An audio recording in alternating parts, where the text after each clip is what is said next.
Bonsoir, c'est l'heure du magazine politique en partenariat avec Slate.fr. Bonsoir Jean-Marie Colombani. Bonsoir Roselyne. On parle théâtre avec son voisin qui n'a pas envie de parler de tout, sauf de politique. Mais nous allons en parler. Emmanuel Macron, qui ne porte pas en grande estime les journalistes, s'en était éloigné un temps, préférant le dialogue direct avec les Français. Mais à l'heure où le tonnerre gronde, le président réapparaît et rappelle les micros. Il s'est invité dans le journal de 13h de TF1 aujourd'hui et sera sur une chaîne d'infos dimanche soir. Donc 2 interventions et du temps de parole à rendre jaloux tous les autres. Le président affronte sa première grogne sociale, des trains qui restent en gare et des usagers sur le quai, des Français inquiets de tout, des 80 km/h ou des universités en grève. Comme disent les Suisses, il y avait le feu au lac. Il fallait faire de la pédagogie tout en restant ferme sur son autorité et ses objectifs, notamment sur la SNCF. On l'écoute. Je vais être très clair avec vous ce midi. Oui, allez au bout. Parce que nous devons faire cette réforme. Elle est indispensable. Et il y a une hypocrisie collective à ne pas le faire. Ça fait 20 ans que notre pays, toute majorité confondue, a décidé qu'on devait ouvrir le transport ferroviaire à la concurrence. On a besoin d'un chemin de fer français fort. D'abord, je fais ce que j'ai dit. Peut-être on n'était plus habitué, mais tout ce que je fais, je l'ai dit, je l'ai expliqué. Voilà une semaine Macron, décidément encore lui, puisqu'il a fait bondir en début de semaine les tenants d'une laïcité pure et dure, en prononçant cette phrase sortie d'un discours d'1 heure devant les évêques de France. On l'écoute. Le lien entre l'Église et l'État s'est abîmé et qu'il nous importe à vous comme à moi de le réparer. Et si je devais résumer mon point de vue, je dirais qu'une Église prétendant se désintéresser des questions temporelles n'irait pas au bout de sa vocation, et qu'un président de la République prétendant se désintéresser de l'Église et des catholiques manquerait à son devoir. Et nous dirons un mot de François Hollande, l'ancien président qui publie Les leçons du pouvoir, son livre et dans lequel il dresse son bilan, ses erreurs, ses leçons, ses satisfecit aussi, ses mea culpa et les leçons à son successeur. Alors on parle de tout cela avec nos invités. Bonsoir Virginie Leguet. Bonsoir. Vous êtes chef adjointe du service politique de Paris Match. Merci d'être là. Roland Quérol, bonsoir. Vous êtes politologue et directeur de recherche associé au CEVIPOF et directeur du CETAN. Merci d'être là. Et Samuel Le Goff, bonsoir. Vous êtes journaliste pour la revue Contexte. Donc aujourd'hui, tout était scénarisé dans une salle de classe d'un village de l'Orne. Emmanuel Macron, invité de la France profonde, et pour faire, dans le fond, une interview d'1 heure qui était placée sous le signe de l'ordre. Le pouvoir ne se laisse pas intimider. Les professionnels du désordre doivent comprendre que l'on est dans un état d'ordre. Écoutez le chef de l'État qui a été clair. Des universités, qu'il y ait du débat, c'est une très bonne chose. Je constate quand même que dans beaucoup d'universités occupées, ce ne sont pas des étudiants, mais ce sont des agitateurs professionnels. Les professionnels du désordre, ils doivent comprendre que nous sommes dans un état d'ordre. Et les étudiants, ils doivent comprendre une chose, c'est que s'ils veulent avoir leurs examens en fin d'année, c'est mieux de les réviser, parce qu'il n'y aura pas d'examen en chocolat dans la République. Voilà, donc le proviseur Macron, l'ordre et l'autorité, le fil conducteur de cette interview dans le fond, Jean-Marie. Oui, il dit un état d'ordre. D'ordinaire, les présidents de la République française nous parlent de l'état de droit. Donc vous voyez, il y a un glissement quand même qui n'est pas anodin. Et de toute façon, toute cette semaine est placée sous le signe de l'autorité, du rétablissement de l'autorité, de l'affirmation de l'autorité présidentielle. La semaine a commencé avec Notre-Dame-des-Landes. Oui. Et Notre-Dame-des-Landes, c'est une manifestation de force, d'ordre, pour lutter contre cette zone de non-droit. Ordre sur les universités, ordre sur les cheminots, etc. Après, ce qui nous intéresse, c'est de savoir si les réformes qu'il propose, et dont il dit qu'elles doivent aller au bout, très bien, si elles sont pertinentes, utiles, et si elles produiront des résultats. Alors si on s'arrête 2 secondes sur la SNCF, oui, la SNCF doit s'adapter à la concurrence qui arrive, mais l'ambiguïté d'où est né le conflit, c'est que quand vous faites une société anonyme, cette société anonyme, en principe, elle est faite pour ouvrir le capital. Donc il y a eu un amalgame que la CGT s'est empressée d'exploiter entre concurrence et privatisation. Ouais. Donc là, il a dû répéter, et la CGT a au moins obtenu cela, que la privatisation, il n'en était pas question, et du coup que le statut d'entreprise publique restera inscrit dans la loi. Sur les universités, on peut dire aussi la réforme est meilleure que l'état antérieur, que ce qui était avant, bien évidemment. Il est vrai aussi que l'imprégnation ou l'agitation politique venant de l'extrême gauche est patente, elle est visible, mais il n'empêche qu'on attendait aussi du président de la République qu'il s'adresse à tous les étudiants. Et là, il y a eu zéro discours sur tous les étudiants, hormis la mention des diplômes en chocolat.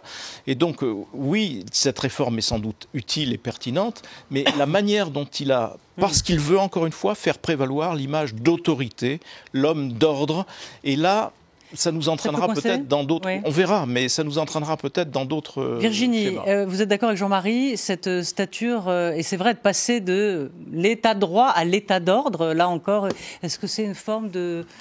pas de transgression, mais on va dire d'un président qui ne se laisse pas marcher sur les pieds et qui le dit. Réaffirmer l'état d'ordre au 13h de Jean-Pierre Pernaut, c'est s'adresser aussi à une France de l'ordre, à une France conservatrice, rurale, de personnes de CSP+, de personnes âgées, de retraités, une France qui aime l'ordre. Donc il savait exactement quel discours tenir et à quel public il s'adressait.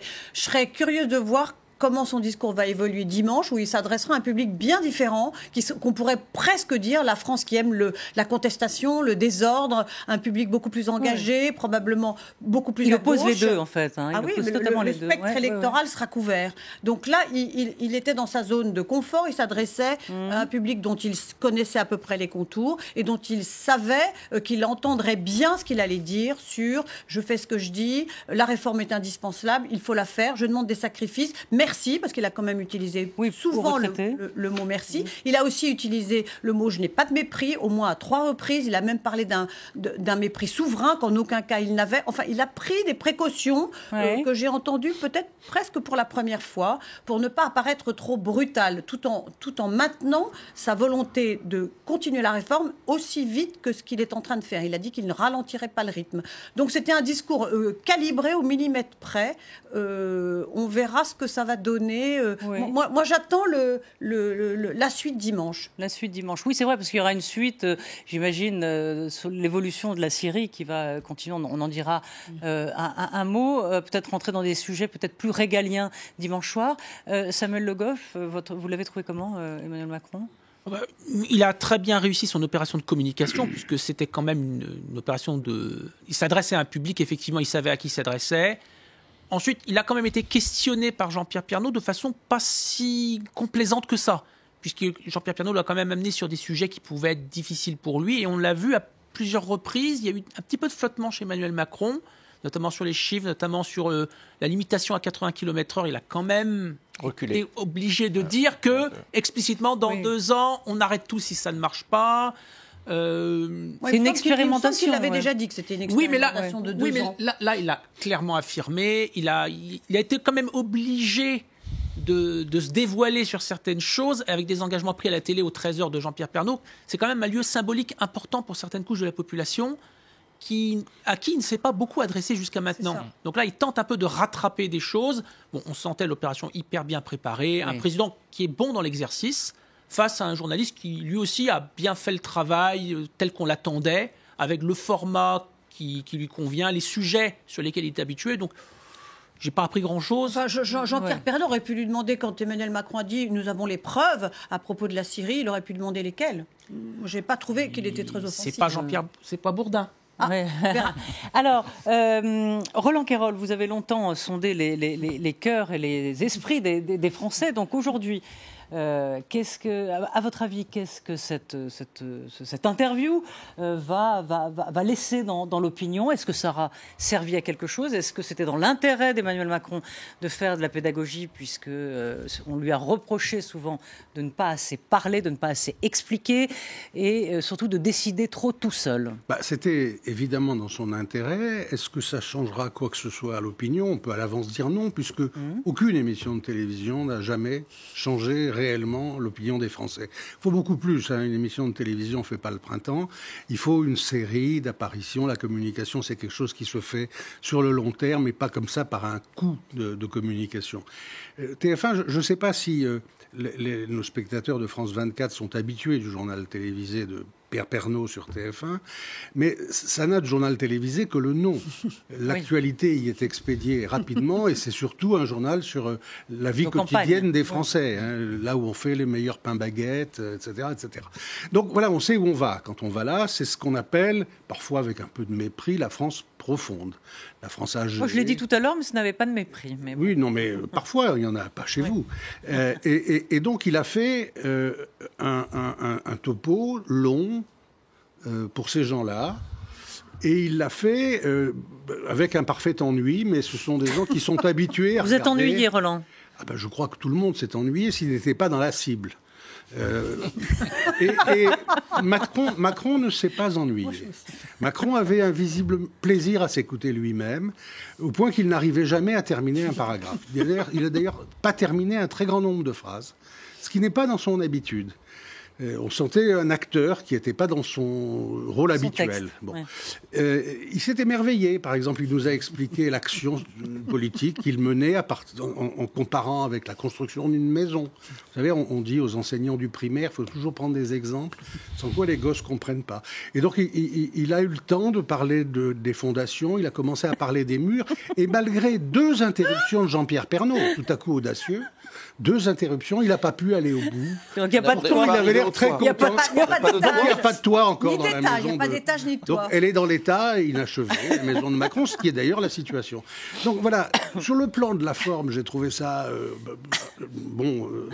pas formidable, à vrai dire, mais mission accomplie. Il a dit ce qu'il voulait dire. Et moi, je ne crois pas que Pernaut l'ait obligé à dire quoi que ce soit. Je crois qu'on a eu même l'exemple de l'émission Complaisante où toutes les objections avaient été préparées à l'avance. Macron était, par exemple, venu pour parler de cette histoire de la limitation de vitesse à 80 km/h. Il savait ce qu'il allait dire. En effet, il avait déjà parlé d'expérimentation. Là, il a ajouté que si ça marchait dans certains départements et pas d'autres, on confierait au département le choix de la suite. Et puis, il a rajouté l'histoire des contraventions dont l'argent récolté, irait directement aux hôpitaux. Ça, on n'avait jamais entendu. Voilà. Donc, il a tout de même rajouté un certain nombre de petites choses. Il a dit des choses de la même façon sur la SNCF.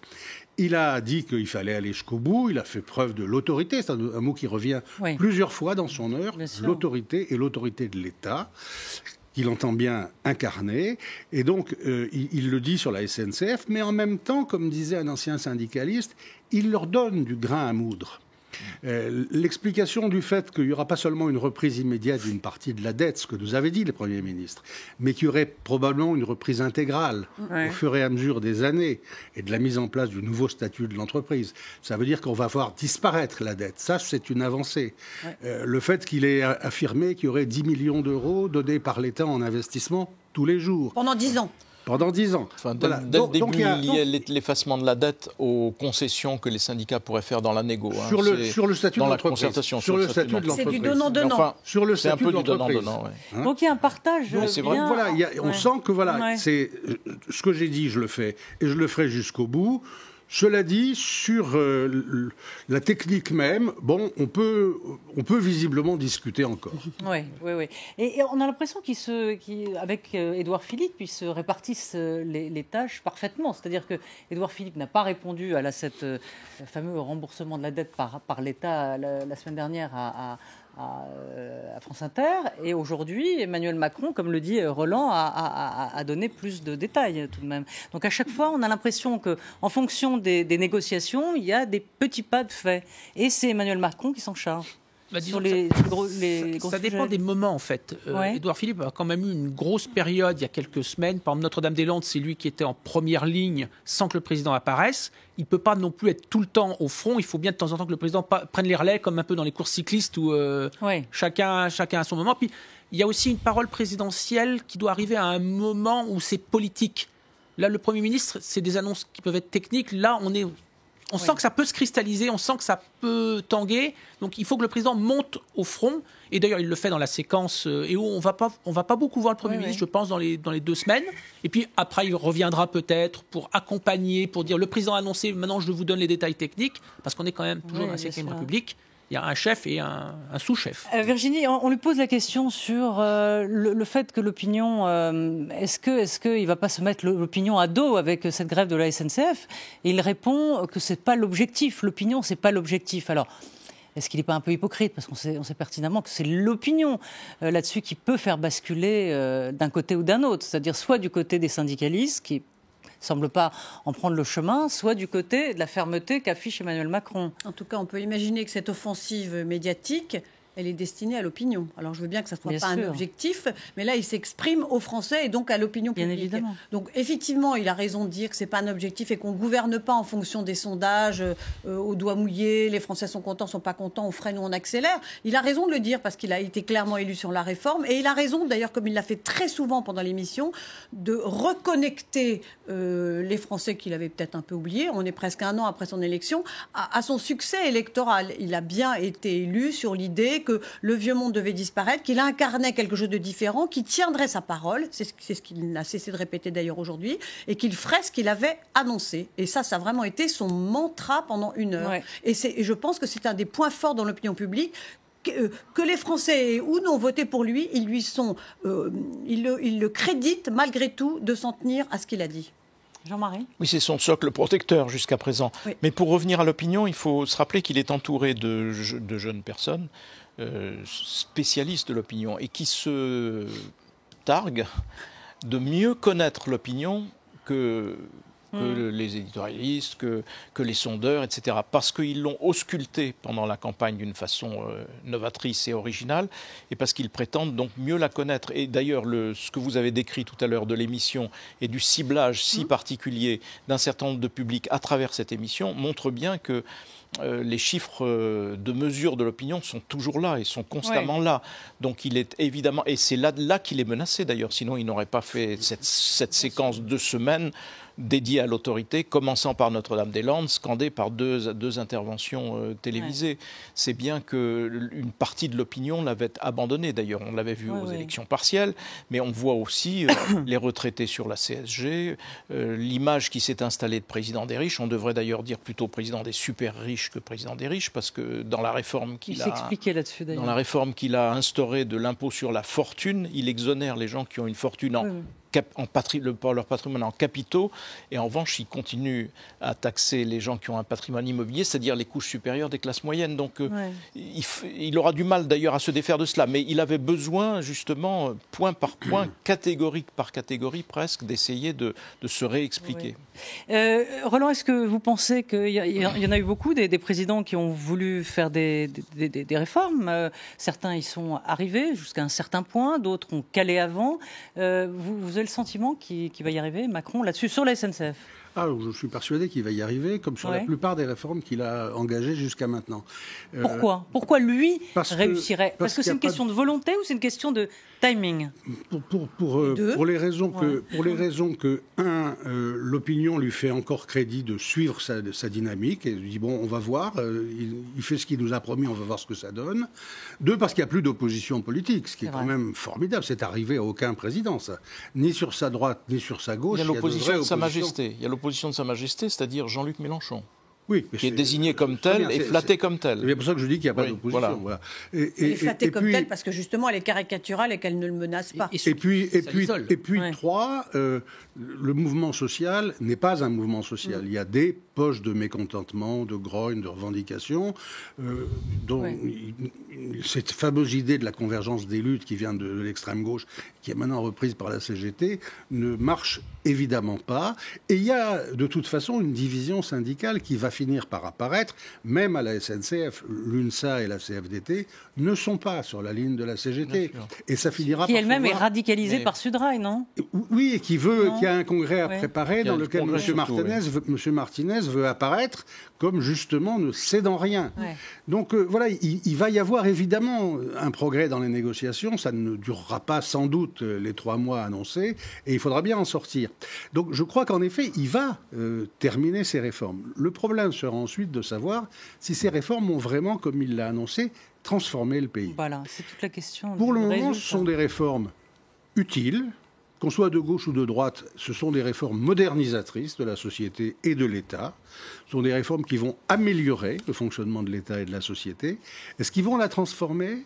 J'en suis pas encore absolument sûr. On a le sentiment souvent que ces réformes sont tout de même prudentes, qu'elles sont comme si elles avaient été fabriquées par des technocrates de Bercy qui ne se posent pas de vraies questions sur le mouvement de la société française, mais plutôt sur les mécanismes.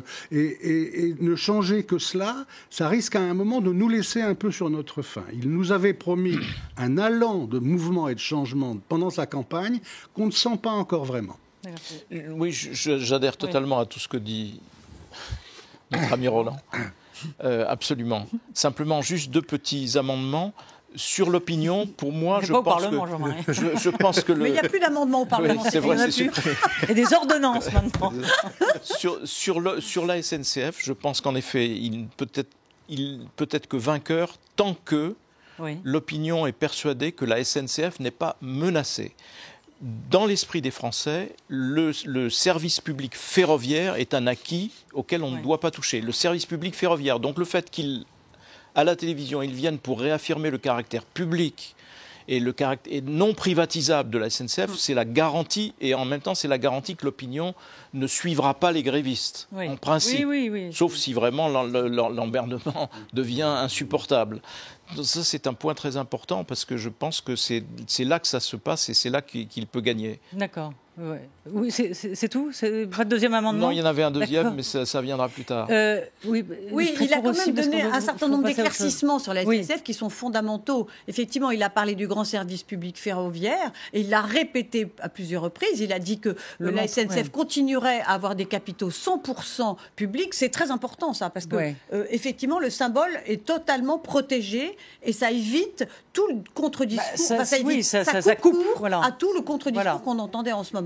Samuel, on va vous entendre sur, vous avez suivi peut-être le discours d'Emmanuel Macron, donc les catholiques qui sont aux anges cette semaine, puisque les présidents allaient rendre visite aux juifs du CRIF ou aux musulmans, mais jamais à l'Église de France. Et Emmanuel Macron a encore a innové aussi en prononçant un discours devant les évêques de France. Et cette phrase, réparer le lien abîmé entre l'Église et l'État, une petite phrase qui a été retirée du discours d'une heure dans lequel le président a livré sa vision. Il est en clair, quand on lit le discours, il est pour une laïcité ouverte et il fait un appel aux hommes de foi à entrer dans le débat public, et ce dans le cadre de la loi de la République. Donc est-ce que, comme certains ont crié au déni donc, de laïcité, qu'elle était mise en danger, cette loi de 1905, est-ce que c'était si clair que ça? J'ai pas le sentiment. Mais de toute façon, quoi qu'il arrive, quoi que dise un président devant les catholiques, il y aura toujours des gens pour trouver la petite phrase pour hurler à l'atteinte à la laïcité. Oui. Mais moi, j'ai écouté le discours en direct. Effectivement, c'est un discours de haute volée, comme il sait les faire. Et effectivement, cette fameuse pensée complexe dont on nous a tant parlé, elle était un peu là, parce qu'effectivement, il multipliait les références. On voyait c'est du Paul Ricoeur. Il s'adressait directement, il s'adressait à un public bien précis qui n'était pas du tout celui de Jean-Pierre Pernaut, mais qui était la hiérarchie catholique et qui derrière était un peu les gens qui tiennent une institution dont il a besoin. Parce que quand il dit réparer le lien, je pense qu'il parle de politique. Alors il là-dessus, parle pas de tout le monde s'est juridique. interrogé là-dessus. Et la déchirure qui a suivi les grandes manifestations de 2013, l'incompréhension qu'il y a pu y avoir entre le monde catholique et le pouvoir politique, et à un moment donné, il faut réintégrer les catholiques, il faut tourner la page du mariage pour tous, des manifs, pour réintégrer les catholiques dans le débat public. Ouais. Et ce qui n'est pas choquant. C'est ça qu'il est venu faire. Mais, et il dira peut-être la même chose aux musulmans, d'entrer aussi dans le débat public sur le problème les musulmans, il a dit des choses. Ce midi, il a dit des choses. Oui. Le financement public, le financement des mosquées va être revu avec une transparence. Là, il attaque un gros morceau, parce que c'est pas seulement l'Arabie Saoudite, c'est aussi l'Algérie, c'est le Maghreb. Oui. Si on fait la lumière sur tous les financements des mosquées, la façon dont elles fonctionnent, à un moment donné, on verra bien qu'il va falloir trouver. Et les écoles privées hors contrat suspectées. C'est le point central, ça. Voilà, ça c'était très important. C'est la première fois qu'il le disait. Et là, visiblement, il le fait dans un ensemble groupé, c'est-à-dire qu'il prend le paquet ensemble. Donc là-dessus, je dirais, l'Église catholique, on est plus dans les débats classiques franco-français. Mais quelque part, il est juste venu leur tendre la main, leur dit bon, maintenant il est temps de revenir dans le débat, on oublie, on tourne la page et revenez, on a besoin de vous, on a besoin de votre apport.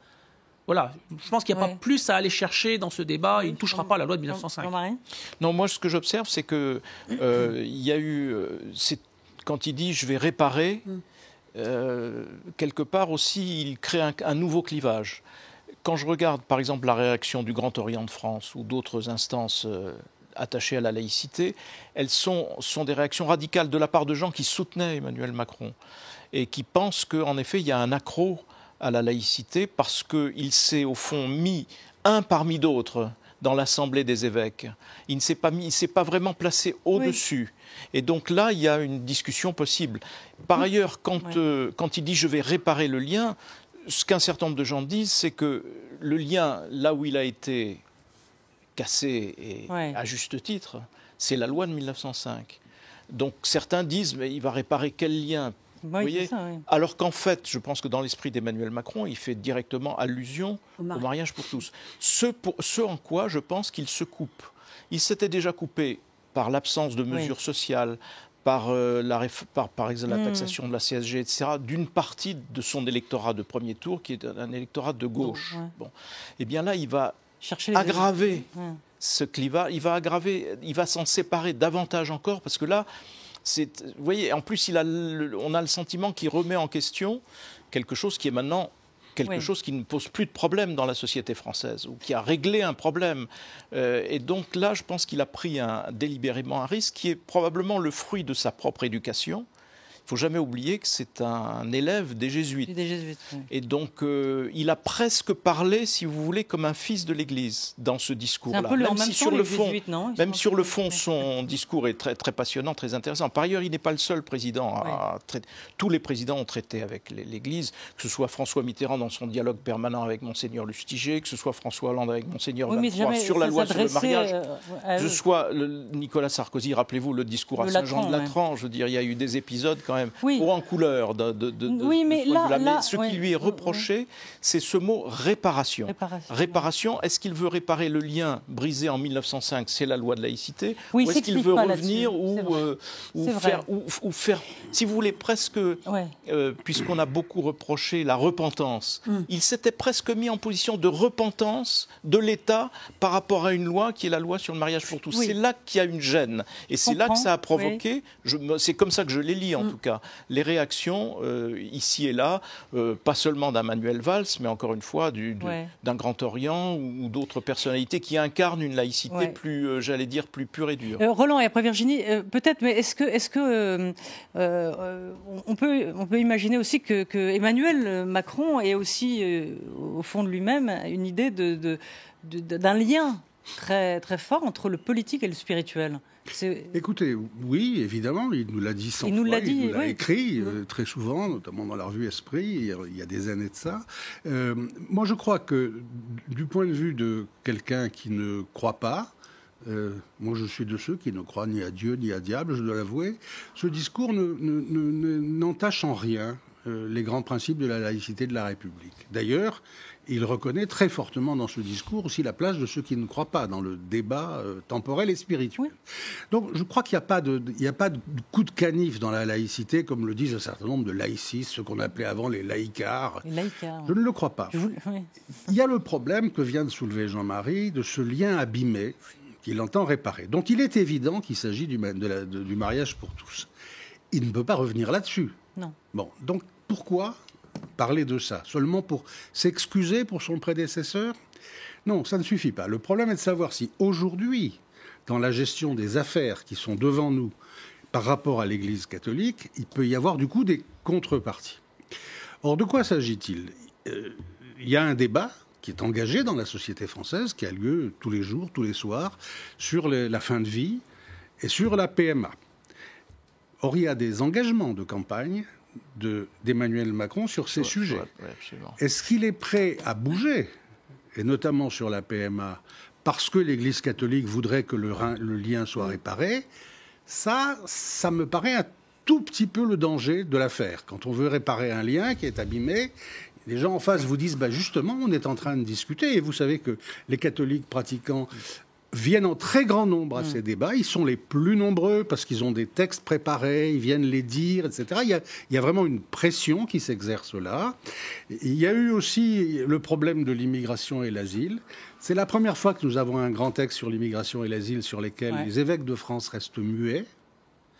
Le bureau de la conférence des évêques, je crois, souhaitait faire un texte, si mes informations sont bonnes, qui demande à l'État et au Parlement d'être plus généreux envers l'immigration que le texte qui est présenté, mais ils ont senti que chez leurs propres évêques, il y avait désormais des gens qui étaient pour donner un tour de vis.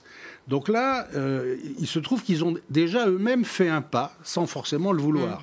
Donc voilà, c'est ça le problème. C'est pas est-ce qu'il est normal que les religions participent à la discussion sur le temporel. Là, il parle d'or et il ne peut qu'avoir raison. Et d'ailleurs, il le dit dans des termes qui rappellent bien Ricoeur. Mais voilà, quel peut être le grain à moudre, là encore, qu'il peut y avoir entre l'appareil de l'Église et lui, sur les sujets comme l'immigration, la PMA, la fin de vie, ça pose une question. Oui. Un mot, peut-être, Virginie. Oui, je voulais revenir sur ce qu'avait dit tout à l'heure. Je vais très rapide sur ce qu'avait dit tout à l'heure Jean-Marie Cambagny en disant aujourd'hui, à propos du mariage pour tous, la loi est passée, elle ne pose plus de problème. Je pense qu'il y a une partie de la population, effectivement, la loi est passée, une partie de la population qui conteste encore le bien fondé de cette loi. Et Emmanuel Macron, en s'adressant à cette partie de la population, semblait reconnaître leur désarroi, leur colère, leur frustration. Tous ceux qui ont manifesté tout au long des manifestations contre la loi pour le mariage pour tous ont l'impression d'avoir été niés, de ne pas avoir été entendus. Donc ça s'adressait peut-être à l'Église et à la hiérarchie de l'Église, mais ça s'adressait aussi à cette partie de la population qui est restée sur sa faim. Virginie, on peut rappeler qu'un tiers des catholiques pratiquants ont voté Front National. Absolument. Ça aussi, ça ne peut pas ne pas être dans l'esprit du président de la République quand il en parlait. Par ailleurs, quand il invite les catholiques à s'engager, il y a des catholiques qui s'engagent. Prenez le curé de la Madeleine, de l'église de la Madeleine, il a eu des mots extrêmement forts, qui vont même au-delà des mots de Jean-Marie Leclésio, le prix Nobel de littérature, sur le sort réservé aux migrants en France. Il y a une part de l'Église qui s'engage. Et des associations catholiques très actives. On passe à la chronique de la politique sur les réseaux avec Véronique Reissoult.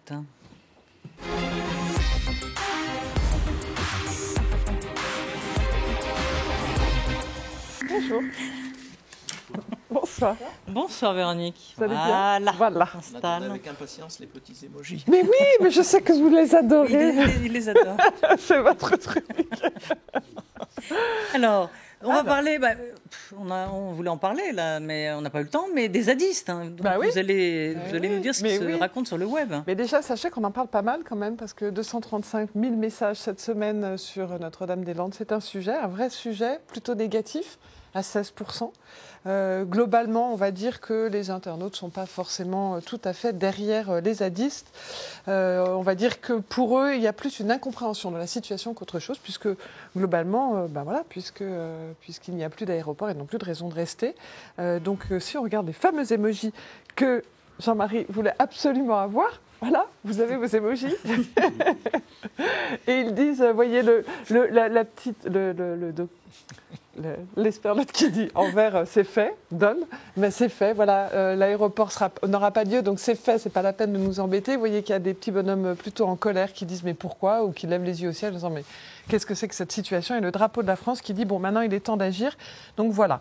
Et puis finalement, si on veut résumer, c'est assez amusant de voir que le premier message le plus repris parmi ces 230 000 messages, c'est le message d'un inconnu, on va dire d'un anonyme, d'un monsieur qui est suivi par 485 personnes, donc on peut dire qu'il n'est pas très connu.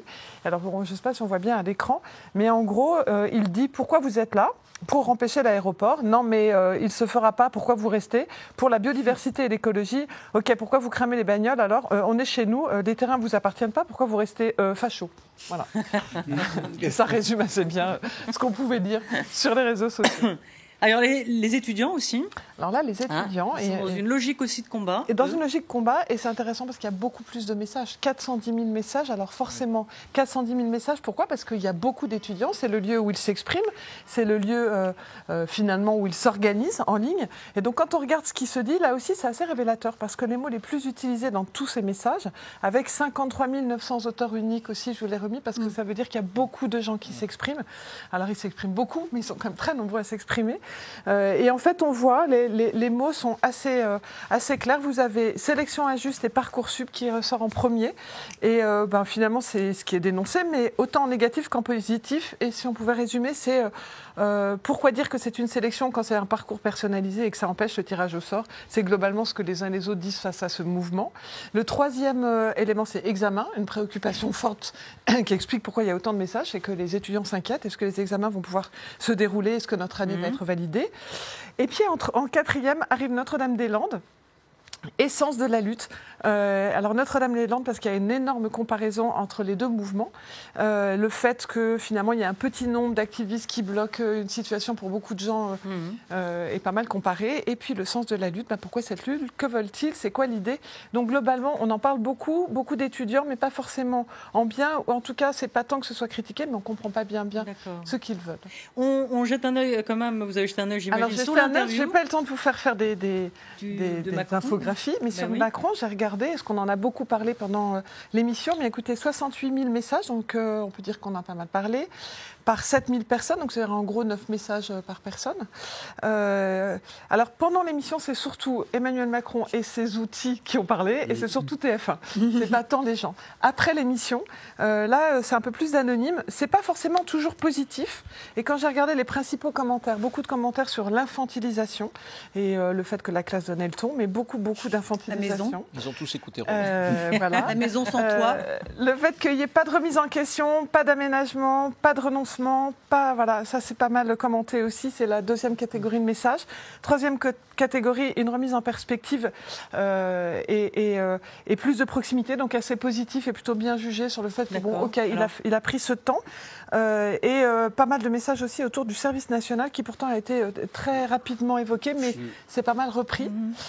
Ensuite, les mots les plus utilisés pour reprendre son discours à lui, c'est merci, vous l'avez dit tout à l'heure, mais merci, et ensemble. En revanche, les expressions les plus reprises par les internautes autour des sujets, alors dans l'ordre, beaucoup de sujets autour de la corde et la corde est-elle solide, pas solide, voilà, bon, ça a beaucoup plu. L'opinion n'est pas un objectif, voilà, beaucoup repris aussi. Preuve que les armes chimiques, qu'il y a eu des armes chimiques en Syrie, beaucoup de questions autour de quelle preuve, mais effectivement que M. Pernaut ait posé la question. Examen en chocolat, autant vous dire qu'ils ont beaucoup aimé et avec beaucoup de parallèles qui disent qu'il n'a quand même pas parlé des étudiants. Ça a été évoqué très très rapidement et c'est un regret de beaucoup. Et puis, petit-fils de cheminot moi-même, je vous passe toutes les blagues qu'il y a autour de ça, et ça a beaucoup plu. Et puis, le modèle... Mitterrand faisait ce coup-là aussi. Mitterrand nous rappelait aussi que... Toujours qu'il était ouvrier. Non, que son... non, petit-fils d'ouvrier. Ses parents, son père était chef de gare. Là, voilà, ça n'a pas échappé. Il gardait précieusement sur la cheminée de son bureau à l'Élysée un bulletin de salaire de son grand-père pour bien montrer que... D'où il venait. M. Macron, ça sert toujours. Quand on réforme la SNCF, ça sert toujours. Un bulletin de salaire de son grand-père, que son père qui se terminait 2 ans avant sa propre naissance. Oui. Donc il faisait l'impasse sur le fait que le père était ensuite passé dans le privé en ouvrant une entreprise. Il y